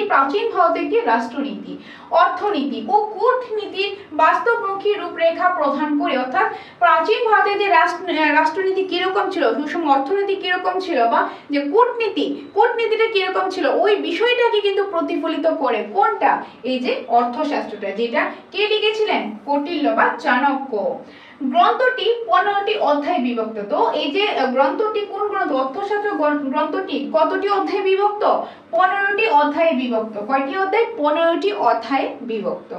এবং এতে শাসক ও প্রজাদের কর ব্যবস্থায়, অর্থাৎ যারা শাসকরা ছিল এবং যারা প্রজারা ছিল তাদের যে কর ব্যবস্থা, মানে ট্যাক্স দেওয়ার যে সিস্টেমটা, ওই সিস্টেমটা নিয়ে, তারপর বাণিজ্যিক নীতি নিয়ে, যে ট্রান্সপোর্টে কি রুলস রয়েছে সেগুলা নিয়ে, শিল্প নিয়ে, কৃষি নিয়ে, প্রতিরক্ষা ব্যবস্থা, সেনাবাহিনী পরিচালনা এবং গুপ্তচর ব্যবস্থা ও স্পষ্ট নির্দেশনা দেওয়া হয়েছে। এখানে এই সব বিষয়ে আলোচনা করেছে। টোটাল 15টা অধ্যায় রয়েছে। এই 15টা অধ্যায়ে কি রয়েছে, বিভিন্ন যে এখানে যেরকম রাজা, শাসক ও প্রজাদের তার ট্যাক্সের সিস্টেমটা, তারপর যে বাণিজ্যিক নীতি, শিল্প, কৃষি, বিভিন্ন বিষয় নিয়ে একদম বিস্তারিত দেওয়া আছে এই অর্থশাস্ত্রের মধ্যে। কৌটিল্যের মতে রাজাদের শক্তি অর্থনৈতিক সমৃদ্ধি এবং সুসংগঠিত প্রশাসনের উপর নির্ভরশীল। বর্তমান রাজনৈতিক বিজ্ঞান ও অর্থনীতিতেও অর্থশাস্ত্রের নীতিগুলি অধ্যয়ন করা হয়। এটি প্রাচীন ভারতের একটি প্রশাসনিক বুদ্ধিমত্তার একটি জীবন্ত নিদর্শন। ওকে, এটা হলো অর্থশাস্ত্র। ভেরি ইম্পর্টেন্ট অর্থশাস্ত্র, প্রতিটা জিনিস ভালোভাবেই পড়বে। বোঝা গেল? নেক্সট, আর পিডিএফ নিয়ে কোনো টেনশন করবে না, পিডিএফ আমি টেলিগ্রাম গ্রুপে দিয়ে দেবো। যারা জয়েন হওনি তোমরা গ্রুপে অবশ্যই জয়েন হয়ে যাবে। আর যারা আমাদের এখানে ক্লাস করবে বা মেটেরিয়ালস নেবে তাহলে তো চিন্তা করার কোনো কারণে, সেখানে সবকিছু পেয়ে যাবে, ডিটেলস পেয়ে যাবে। আচ্ছা, নেক্সট, মেঘদূতম বিখ্যাত সংস্কৃত কবি কালিদাস রচিত এক গীতিকাব্য। এটি মূলত কাব্যধর্মী প্রেমের বার্তা বহনকারী রচনা, যা এই যে ক্লাউড মেসেজ বা মেঘদূতের মাধ্যমে প্রিয়ার কাছে বার্তা পাঠানো কাহিনী নিয়ে লেখা। মানে এটা একটা বলতে পারো যে প্রেম বার্তা, প্রেম পত্র যে একজন আরেকজনকে লিখে পাঠিয়েছে, এরকম একটা বার্তা, ওইটাই হলো মেঘদূতম। এর কাব্যিক রূপক, প্রকৃতি চিত্র এবং সৌন্দর্য চেতনা কালিদাসকে বিশ্ব সাহিত্যে অমর করে রেখেছে। যদিও মেঘদূতম অর্থনীতি বা রাষ্ট্রনীতির সঙ্গে সম্পর্কিত নয়, তবে এটি প্রাচীন ভারতের সাহিত্যিক ঐতিহ্য ও কাব্য চর্চার উচ্চতম নিদর্শন। তো এটা হলো মেঘদূতম। এটা কি? এটা হলো মেঘদূতম। বোঝা গেল? তো এটা যদি আমি আনসারটা বলি, আনসারটা কি ছিল, কোশ্চেনটা কি ছিল? কোশ্চেনটা আমাদের ছিল কৌটিল্যের অর্থনীতি বিষয়ক গ্রন্থ। তো আনসারটা হবে অর্থশাস্ত্র, কিন্তু আমাদের 4টা অপশন এরিয়া আমরা জেনে নিয়েছি। ওকে, নেক্সট ওয়ান রয়েছে 9 নাম্বার। 9 নম্বরে কি রয়েছে দেখো, 9 নম্বর এমসিকিউ তে রয়েছে এলাহাবাদ প্রশস্তি কে লিখেছেন। এই যে এলাহাবাদের যে প্রশস্তিটা সেটা কে লিখেছেন, কি লিখেছে? গৌতমী বনশ্রী, এটা হবে বনশ্রী, গৌতমী বনশ্রী লিখে দিচ্ছি, গৌতমী বনশ্রী, রবি কীর্তি, তারপর অপশন রয়েছে হরিসেন, মেগাস্তিনিস। আনসারটা কি হবে? এলাহাবাদ প্রশস্তি কে লিখেছেন? হরিসেন, অপশন নাম্বার গ, হরিসেন। এলাহাবাদ প্রশস্তি লিখেছেন হরিসেন। আনসার তো দেখে নিয়েছি, এখন 4টা আমরা ব্যাখ্যা দেখব। এই যেখানে রয়েছে প্রথমেই গৌতমী বনশ্রী কোনটা হবে? গৌতমী বনশ্রী সাতবাহন রাজা গৌতমী পুত্র সাতকর্ণীর মা ছিলেন। তিনি একজন রাজমাতা হিসেবে পরিচিত এবং ইতিহাসে তার অবদান মূলত সাতবাহন বংশের মহিমা প্রচারে সীমাবদ্ধ। গৌতমী বনশ্রীর সঙ্গে কোনো প্রশস্তি রচনা বা এলাহাবাদ শিলালিপি সম্পর্ক নেই, তবে নাসিকের গুহায় তার শিলালিপি পাওয়া গেছে, যা গৌতমী পুত্র সাতকর্ণী গৌড় গাথা বর্ণনা করে। ওকে, তো এটা হলো গৌতমী। জিনিসগুলি ভালোভাবে মনে রাখবে, তোমরা পড়লেই কিন্তু বুঝতে পারবে। ওকে, ম্যাক্সিমাম ইনফরমেশন দেওয়ার চেষ্টা আমরা করেছি। নেক্সট রয়েছে খ নাম্বারে রয়েছে রবি কীর্তি ছিলেন চালুক্য বংশের পালকেশী রাজ্যের সভাকবি। ওকে, পালকেশী রাজ্যের সভাকবি ছিলেন কে? রবি কীর্তি। তিনি চালুক্য সম্রাট পুলকেশী দ্বিতীয় গুণগান করে বিখ্যাত হয়েছে। তার রচিত আইহোল শিলালিপি দক্ষিণ ভারতের ইতিহাসে একটি উল্লেখযোগ্য দলিল। তবে এলাহাবাদ প্রশস্তির সঙ্গে তার কোনো সম্পর্ক নেই। এলাহাবাদ প্রশস্তির সাথে তার কোনো সম্পর্ক কিন্তু নেই। নেক্সট হরিসেন, যেটা এলাহাবাদ প্রশস্তির সাথে সম্পর্কিত, এটা কি দেখো ভেরি ইম্পর্টেন্ট। হরিসেন ছিলেন গুপ্ত সম্রাট সমুদ্রগুপ্তের সভাকবি। তিনি গুপ্ত সম্রাট যে সমুদ্রগুপ্তের সভাকবি কে ছিলেন? ছিলেন হরিসেন। ইতিহাসবিদ, তিনি একজন ইতিহাসবিদও ছিলেন। তিনি বিখ্যাত এলাহাবাদ প্রশস্তি রচনা করেন। কে এলাহাবাদ প্রশস্তি রচনা করেন? হরিসেন। এই শিলালিপি সম্রাট সমুদ্রগুপ্তের যে বীরত্ব, যুদ্ধ জয় এবং প্রশাসনিক দক্ষতার এক গুরুত্বপূর্ণ দলিল। এটি প্রাচীন ভারতীয় ইতিহাসের একটি অমূল্য উৎস, যেখানে সম্রাটের সাম্রাজ্য বিস্তার এবং তার যে রাজনৈতিক কৌশল সম্পর্কে বিস্তারিত বর্ণনা করা হয়েছে। ইতিহাসবিদরা মনে করেন এলাহাবাদ প্রশস্তি গুপ্ত যুগের স্বর্ণযুগের বোঝার অন্যতম প্রধান মাধ্যম। অর্থাৎ হরিসেন কিন্তু ছিল যে গুপ্ত সম্রাট সমুদ্রগুপ্তের সভাকবি এবং ইতিহাসবিদ তিনি ছিলেন। তিনি রচনা করেছেন কি? তিনি এই যে হরিসেন রচনা করেছেন এলাহাবাদ প্রশস্তি। এই এলাহাবাদ প্রশস্তির মধ্যে তিনি যে সমুদ্রগুপ্তের যে বীরত্বের কাহিনী, তার যে কিভাবে যুদ্ধ জয় করেছেন, তার যে ঐতিহাসিক কাজকর্ম, ওইগুলি নিয়ে কিন্তু লেখা রয়েছে। ওইগুলি থেকেই কিন্তু যে ইনফরমেশনটা সোর্সেসটা আমরা পেয়ে থাকি। তো এটাই হলো হরিসেনটা আমরা দেখে হরিসেন এলাহাবাদ প্রশস্তিটা রচনা করেছেন। নেক্সট হলো মেগাস্তিনিস। তো এই যে মেগাস্তিনিস যে বৈদেশিক বিবরণ আমরা পেয়ে থাকি, মেগাস্তিনিস ছিলেন গ্রিক ভ্রমণকারী ও রাষ্ট্রদূত, যিনি মৌর্য সম্রাট চন্দ্রগুপ্তের সভায় ছিলেন। তিনি ইন্ডিকা গ্রন্থ রচনা করেন, যা প্রাচীন ভারতের সামাজিক, অর্থনৈতিক ও রাজনৈতিক অবস্থা নিয়ে বিস্তারিত তথ্য দেয়। তবে মেগাস্তিনিসের রচনার সঙ্গে এলাহাবাদ প্রশস্তির কোনো সম্পর্ক নেই। কারণ আমাদের আনসারে কি ছিল? এলাহাবাদ প্রশস্তি কে লিখেছিলেন? আনসারটা কি? হরিসেন। তো বাকি অপশনগুলি আমরা আলোচনা করে নিয়েছি। ওকে, এখানে সার সংক্ষেপটা দেওয়া রয়েছে, সার সংক্ষেপটা দেখে নেবে।